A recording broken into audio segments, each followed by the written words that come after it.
नई नई नई ये बातें नई है जानकारी। आ गई अब हमारी सीनियर्स की बारी।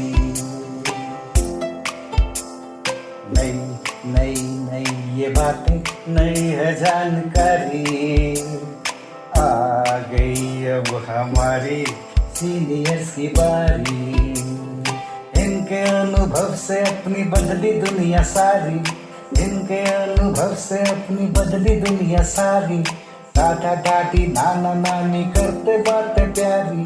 सुन लो तुम, समझ लो तुम, हाँ सुन लो तुम, समझ लो तुम, सुन लो तुम, समझ लो तुम, बात ये हमारी। खुश रखोगे इनको तो होगी खुशी तुम्हारी। नई बातें हैं ये देखो नई जानकारी। आ गई अब हमारी सीनियर्स की बारी। किस्से कहानियां सेहत और विज्ञान की बातें रेडियो कार्यक्रम अनुभव में सीनियर्स की बात सीनियर्स के साथ। अपना रेडियो 96.9 एफएम में आप सभी का स्वागत है। आप सुन रहे हैं कार्यक्रम अनुभव। मैं हूं कविता शर्मा। दोस्तों, पिछले कार्यक्रम की कड़ी में हमने बात की थी परमाणु वैज्ञानिक और पद्म भूषण पुरस्कार से सम्मानित प्रोफेसर वीएस रामामूर्ति से, जो हमें बता रहे थे परमाणु ऊर्जा क्या है, उसके क्या फायदे और क्या नुकसान है। आज की भी इस चर्चा को हम उन्हीं के साथ पूरा करेंगे और एक बार फिर से मिलेंगे हम प्रोफेसर वीएस रामामूर्ति से। चलिए मुलाकात करें उनसे। प्रोफेसर वीएस रामामूर्ति जी, एक बार फिर से आपका स्वागत है हमारे कार्यक्रम में जिसका नाम है अनुभव। थैंक यू सर, हमारी चर्चा जो थी, हम बात कर रहे थे परमाणु ऊर्जा को लेकर अपने पिछले कार्यक्रम में। इस चर्चा को भी हम आगे बढ़ाएंगे। बहुत सारे सवाल हैं अभी भी मेरे माइंड में जिनको लेकर मैं फिर से आई हूँ। सर, मेरा आज का पहला सवाल ये है कि जब हम परमाणु एनर्जी की बात करते हैं तो हम बिजली उत्पादन, अंतरिक्ष, खाद्य उपचार आदि के बारे में सोचते हैं। हमें ऐसी चीजों की उत्पादन की जरूरत परमाणु ऊर्जा के उपयोग करने की आवश्यकता से क्यों महसूस हुई? प्लीज इस पर हमें थोड़ा सा बताइए। पहले मैं बताया था लास्ट इंटरव्यू में दैट परमाणु ऊर्जा is so concentrated, you can get millions of times energy from a nuclear source than from a coal or a oil. More importantly, the environmental impact of those have definitely been recognized now, and there is a clear pressure हमको उधर से निकाल के दूसरे renewable and other safe sources में जाना पड़ेगा. And that is the message which you got from the International Conference on Climate Change. कितना होगा? हम न्यूक्लियर के पार 100% जाएंगे? वो उसका बात नहीं है. We must go to cleaner energy sources. How much, which country will opt for how much, all those things which need to be discussed.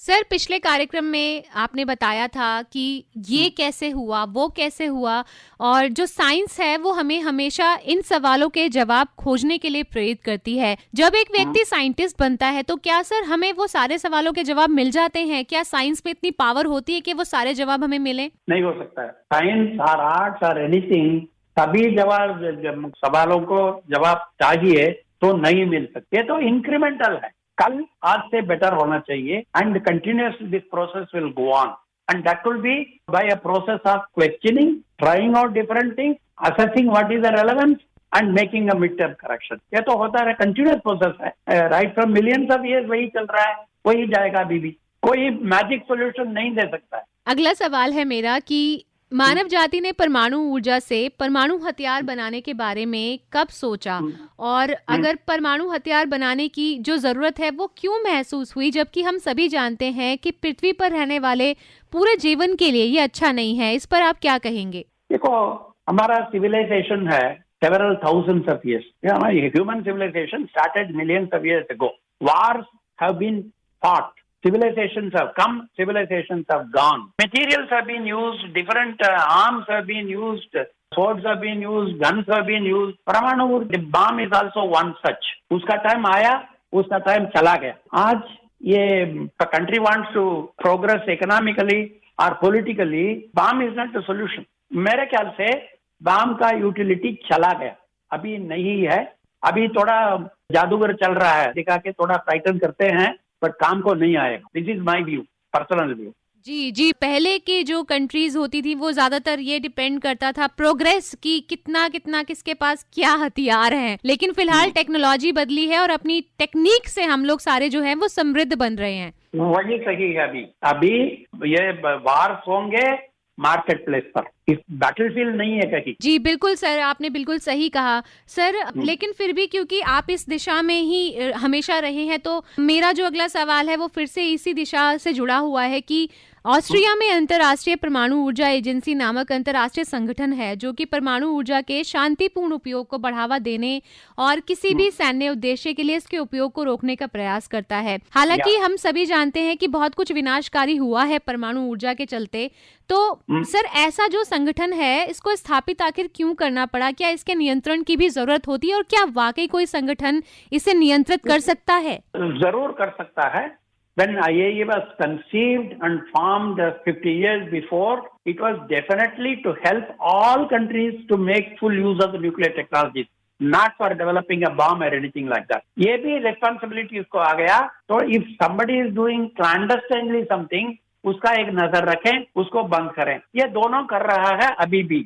In my view, IAEA has a major role to play today to ensure that every country gets access to the nuclear technologies and uses it for the benefit of the common man. Personally मैं आपसे जानना चाहती हूँ sir, मेरे मन में जब मैं आपके बारे में रिसर्च कर रही थी बहुत सारे सवाल आ रहे थे और आई एम श्योर मेरे जैसे बहुत सारे लोग होंगे जब वो आपसे मिलते होंगे तो बहुत एक्साइटमेंट के साथ मिलते होंगे। सर आपने न्यूक्लियर एनर्जी पे इतना सारा काम किया है, जब आप आम लोगों के बीच में होते हैं, जैसे मेरा सवाल है आपसे सर, किस तरह की प्रतिक्रियाएं मिलती हैं? प्लीज बताइए कि आप वो साइंटिस्ट हैं जिन्होंने न्यूक्लियर बॉम्ब, न्यूक्लियर एनर्जी के लिए इतना सारा काम किया है।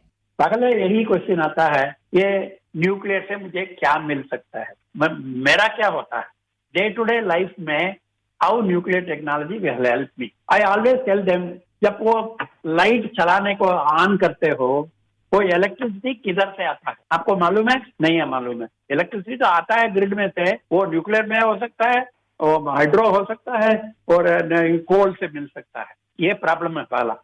दूसरा है, if it comes from coal, it affects your environment. ये मुझे आपको मालूम है कि किसी किसी को मालूम है, किसी किसी को नहीं मालूम है, right? And today the international recognition that climate change is important is slowly sinking in. Newspaper पढ़ के, वो बाहर जाने से नहीं होता है। वो दिल्ली में हवा इतना खराब है, वो एनर्जी से होता है नहीं।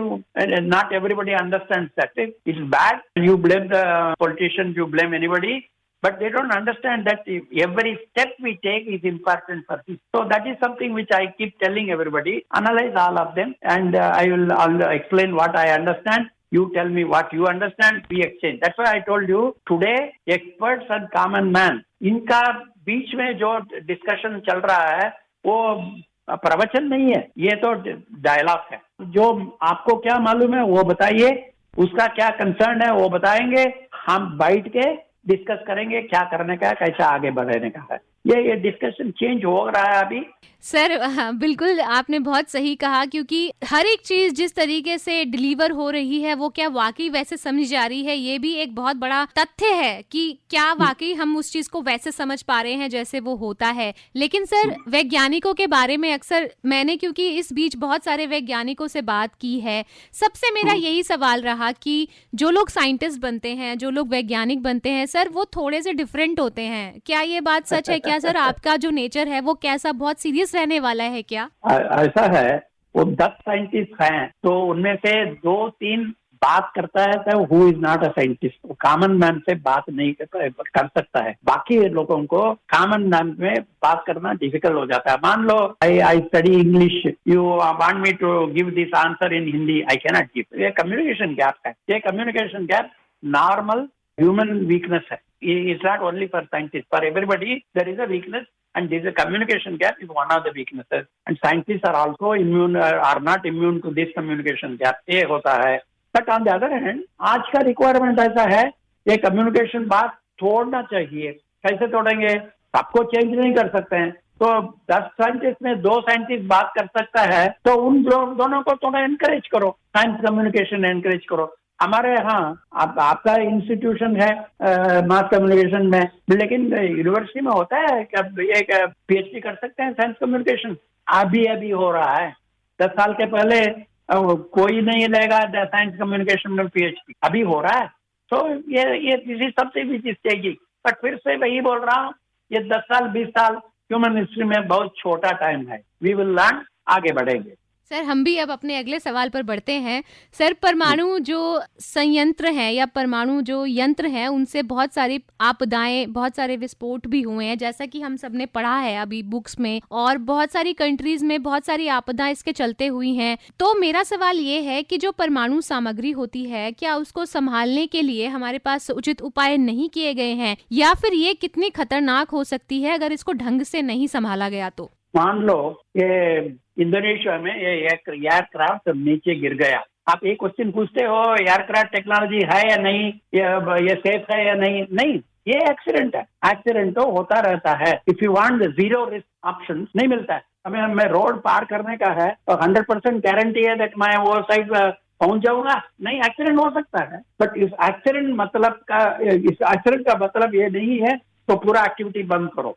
पता करो क्यों एक्सीडेंट हुआ, कैसे इसको मिनिमाइज कर सकते हैं। और ये एक सेंटेंस है, zero risk options do not exist in life. If somebody is looking for no risk option, that option does not exist in life. नीचे सोते रहते हैं तो मर सकते हैं, उसका नहीं है। तो my feeling is we should not over react to accident. We must analyse, understand why such an accident took place and then correct it. Fukushima का बात कर रहे हैं सब, इतने लोगों को ये मालूम है, Japan was warned by the international atomic energy agency, इधर एक प्रॉब्लम है, इसको रेक्टिफाई करो। 2 साल पहले नहीं किए।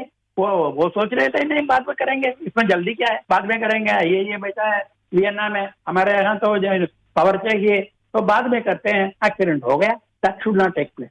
वही बोल, so accidents will take place. हम इसको फेस करना पड़ेगा। We must learn how to handle accident, we must learn how to avoid accident. This is a challenge to the entire humanity. But if you say accident हो चुका है, मुझे नहीं चाहिए, ये चलता नहीं है, then you can not do anything. जी सर, बहुत अच्छे शब्द हैं आपके। जिस तरीके से आपने इसमें एक जरूर इंस्पिरेशन और एक बहुत अच्छा जो वक्तव्य है वो देने की कोशिश की है कि करेंगे नहीं तो समझ नहीं आएगा और करना तो पड़ेगा ही। सर, आगे बढ़ेंगे। मैं आपसे ये जानना चाहूंगी आपके अनुभव से प्रोफेसर साहब की विश्व की जो अन्य परमाणु शक्तियां हैं उनके साथ सर हमारे इंडिया के जो रिलेशनशिप हैं वो आपको क्या लगता है, कैसे हैं? आप थोड़ा सा बताना चाहेंगे इसके बारे में? वह आपको ये मालूम है, बिटवीन 1974 and 2005 हम तो अनटचेबल थे, fellow whom we don't want to talk to. There was a technology embargo on India. Today, ये program has completely changed the scala and we are equal partners.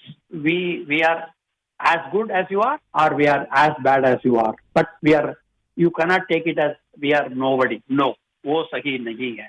वही बोल रहा है। I think today we are there in the main table. We will continue to in the main table as a nuclear country.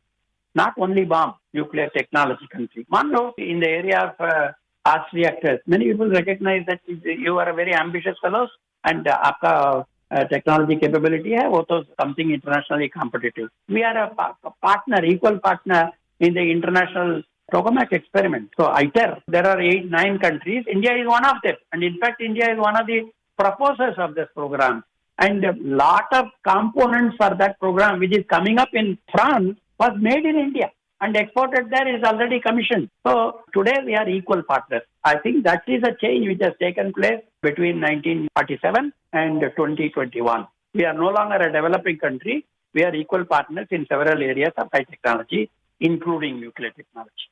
अच्छा sir, इस बात में भी काफी सच्चाई है कि जो साइंस एंड टेक्नोलॉजी होती है किसी भी कंट्री की, उसमें अगर डेवलपमेंट है तो वो एक देश की ओवरऑल ग्रोथ को दर्शाता है। अब देश बढ़ेगा तो वर्ल्ड बढ़ेगा, आपस में क्यों जड़ जाएगा? अगले सवाल की ओर बढ़ेंगे। पिछले सवाल से ही जुड़ा हुआ है कि भारत, जैसे कि अभी आपने बहुत सारी चीजों को क्लियर किया।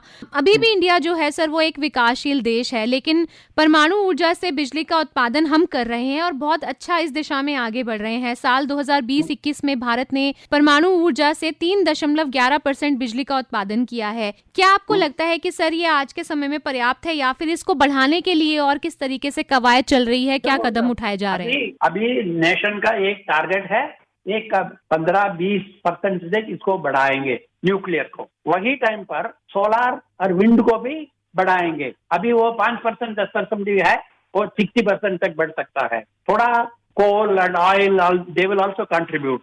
तो अल्टीमेटली से 50 years डाउन द लाइन हमारा एक एनर्जी मिक्स होगा, उसमें न्यूक्लियर रहेगा, सोलार रहेगा, विंड रहेगा, कोल रहेगा, ऑयल रहेगा, सब लगेगा, बट लेकिन एक नहीं, ये मिक्स होगा। The balance mix is something which we have to decide nationally and we will do it which is to our best advantage. लेकिन सर धीरे धीरे उत्पादन जो है वो भी चीजों का खत्म होता जा रहा है, क्या एक चिंता का विषय है? कोल की अगर बात करें तो सुनने में तो यही है कि कोल अब उतना बचा नहीं है, तो किस तरीके से पूर्ति होती है सर, मेरा सवाल है ये। तो अभी कोल 60% है, उसको नीचे लेके आना पड़ेगा 20% तक, तो कोल यूसेज विल कम डाउन। उतना कोल नहीं चाहिए। और बाकी कोल है और वैसे अदर कंट्रीज में जो है वो क्या करेंगे कोल रख के, लेकिन always by it is open market. तो मेरे ख्याल से उसमें प्रॉब्लम नहीं है। ये तो एडजस्टमेंट करना, तो डायनामिक एडजस्टमेंट करना ही पड़ेगा। ये फार्मूला नहीं रहेगा। आज कोल मिलता है ऑस्ट्रेलिया से, मान लो इंडोनेशिया मान लो, ले लो, सस्ता मिलता है, ले लो। सर समय सीमा आगे बढ़ रही है, आगे बढ़ेंगे। अगला सवाल मेरा आपसे ये है कि भविष्य में परमाणु ऊर्जा और न्यूक्लियर साइंस को लेकर क्या भविष्य योजनाएं हैं? नई प्रतिभाओं के लिए क्या कहेंगे आप इस दिशा में आगे बढ़ने के लिए? The whole world is looking for safer nuclear reactor design. हम भी उसमें पार्टनर हैं, राइट? एंड हमको ये जरूरी है, उसको सेफर बना देंगे। There are new technologies like fusion. I mentioned about ITER, it's a fusion technology for power. It's not ready today, anywhere in the world it is not ready, but 20 साल के बाद हो सकता है। We are getting ourselves ready for that, right? So this is not something which we are reach a target नहीं है, ये आगे बढ़ते रहेगा। ये एक टारगेट में नहीं जाता है, right? ये what we call as a moving boundaries, so but ultimately we want a safer world. Your children, your grandchildren should live in a safe world. जो करने का है वो करेंगे, वो जो करने का है वो डिस्कस करेंगे और करेंगे। आपसे बस मैं अब इतना ही कहूंगी कि सर बहुत सारी कड़वी यादें रही हैं इन 2 सालों के बीच। कोरोना वायरस ने नए नए वेरिएंट दिए हैं, लेकिन सर फिर भी नए साल में हम कदम रख चुके हैं। और तो आपकी क्या एक संदेश हमारे सभी सुनने वालों को लेकर साइंस एंड टेक्नोलॉजी के लिए रहेगा? आप कोविड का बात कर रहे थे। कोविड जैसे इन्फेक्शियस डिसीज ये पहली बार नहीं आ रही है। हमारे हिस्ट्री में देखो, हर एक सेंचुरी में एक other infectious diseases come. For example 100 years before there was a flu, right? Plague था, उसके पहले फ्लू आता रहता है। What we have learn this time in the case of covid, only science and technology can help you, nothing else can help you. This message is very clear. It was getting clear even in the earlier history. मान लो we have eliminated smallpox using what? Science and technology, right? So we are getting an unmistakable message. Science and technology है आपका आगे का रास्ता. That message is very clear. Now, will it be the last time we will have an infectious disease? No guarantee. 20 साल के बाद और एक COVID जाके something else can come. But again, your science and technology should be ready and should contribute to minimize the problem. Zero नहीं कर सकते हैं, ये तो नेचर का प्रॉब्लम है। हमको तैयार रहने का है, आगे बढ़ने का। And science and technology is the only key. I don't see there is any other method. Professor VS Ramamurthy ji, आप हमारे साथ जुड़े, आपने इतने अच्छे विचार हमारे साथ साझा किए, हमें इतना अच्छा नॉलेज दिया। सर बहुत बहुत धन्यवाद अपना रेडियो के साथ जुड़ने के लिए। थैंक यू, धन्यवाद। जिस तरह से परमाणु वैज्ञानिक और पद्म भूषण से सम्मानित प्रोफेसर VS रामामूर्ति ने हमें न्यूक्लियर ऊर्जा के बारे में इतनी अच्छी जानकारी दी और बताया कि सब चीजें, हर एक चीज साइंस और टेक्नोलॉजी पर ही बेस्ड है और वही एक तरीका है अपने आप को सशक्त बनाने का। साइंस और टेक्नोलॉजी में थोड़ा सा इंटरेस्ट जगाइए और देखिए कि कितनी ज्यादा इस दुनिया में खोजने के लिए सवाल हैं। लेकिन जैसा इन्होंने कहा कि आपको हर प्रश्न का जवाब मिलेगा, वो संभव नहीं है। लेकिन इसका मतलब ये नहीं है कि आप अपने आप से प्रश्न पूछना ही भूल जाएं। तो इन्हीं शब्दों के साथ कि आप सुरक्षित रहिए, खुश रहिए। कविता शर्मा को दीजिए इस कार्यक्रम को समाप्त करने की अनुमति। सुनते रहिए अपना रेडियो 96.9 FM। नमस्कार। अभी आप विज्ञान प्रसार, विज्ञान और प्रौद्योगिकी विभाग, भारत सरकार एवं अलगप्पा विश्वविद्यालय कराईकुड़ू, तमिलनाडु के संयुक्त तत्वावधान में प्रस्तुत की गई वरिष्ठ नागरिकों के लिए ऑडियो श्रृंखला अनुभव सुन रहे थे, जिसकी रूपरेखा बनाई है डॉक्टर आर श्रीधर ने। इस श्रृंखला में ये कार्यक्रम आपने सुना अपना रेडियो 96.9 FM सामुदायिक रेडियो पर। ये कार्यक्रम हमारे mentor professor doctor Sangeeta Pranvendra के मार्गदर्शन में प्रस्तुत किया गया।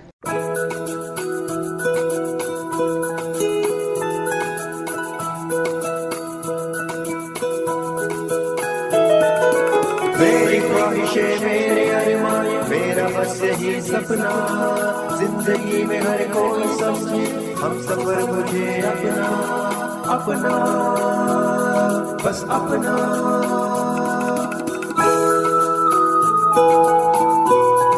अपना रेडियो 96.9 FM। अपना